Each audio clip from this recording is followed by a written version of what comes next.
जिंदगी में अक्सर ऐसा होता है कि हम चाहे कितनी भी कोशिश कर लें, कहीं ना कहीं हम उस मुकाम पर पहुंच जाते हैं जहां हमारे लिए आगे की सोचना या पीछे मुड़ना वाकई मुश्किल हो जाता है। हम चाहकर भी उस जगह पर खुद को कायम नहीं रख पाते हैं। हमारे पैर डगमगाने लगते हैं, मस्तिष्क काम करना बंद कर देता है और कहीं ना कहीं हम टूटने लगते हैं। ऐसा तो हर किसी की जिंदगी में हुआ होगा। जिंदगी को समझना हर किसी के बस की बात नहीं है। जब आपके साथ कुछ ऐसा घटित होता है जिसके बाद आपको यह समझने में कठिनाई हो रही है कि जीवन में आगे क्या करना है, तो इससे बाहर निकलने के लिए मेरा एक ही सुझाव है। क्योंकि मैं भी जीवन में कई ऐसी परिस्थितियों से गुजर चुका हूं जहां जीवन में कई फैसले लेने पड़ते हैं। वक्त या फिर कुछ निर्णय लेने या उस पर कायम रहने में काफी परेशानियों का सामना करना पड़ता है। तो ऐसी स्थिति में सबसे पहली चीज जो आपको करने की जरूरत है वह है अपना ख्याल रखना। देखिए, अगर आप जल्दबाजी करेंगे तो चीजें सुधरने की बजाय और भी उलझ जाएंगी।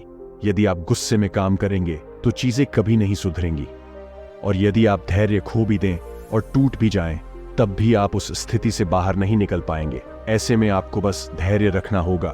भगवान ने हम सभी को इस धरती पर नियति के साथ भेजा है। आप जिस भी परिस्थिति से गुजर रहे हैं, हो सकता है कि उस समय वही चीज जरूरी हो।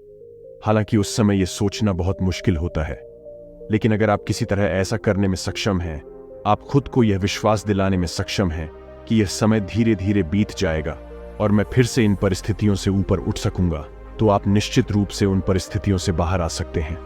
अगर आपको जिंदगी में कुछ भी समझ नहीं आ रहा है, तो अपने भाग्य को उसी दिशा में चलने दीजिए।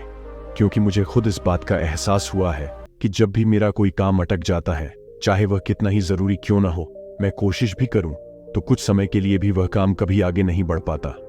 पहले मैं बहुत दुखी या विचलित महसूस करता था, लेकिन जब मुझे धीरे धीरे यह एहसास हुआ कि विचलित होने या न होने के बावजूद स्थिति में कोई बदलाव नहीं हुआ है, तो क्यों न धैर्यपूर्वक उस स्थिति के बीतने का इंतजार किया जाए।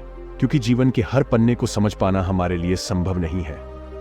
तो फिर यह जरूरी हो जाता है कि कभी कभी जिंदगी को समझने से बेहतर उसे जीना है। जरूरी नहीं कि जिंदगी हमेशा अच्छी हो। कभी कभी हमें उन परिस्थितियों का सामना करना पड़ता है और करना ही पड़ता है जिनमें हमारी असली ताकत की पहचान होती है। दोस्तों, अगर आप चैनल पर पहली बार आए हैं तो प्लीज हमारे चैनल अपूर्व विचार को सब्सक्राइब कीजिए और अपने प्रियजनों को भी शेयर कीजिए। खुश रहिए और खुशियां बांटते रहिए। इन्हीं शुभकामनाओं के साथ अलविदा लेता हूं। धन्यवाद। जय हिंद।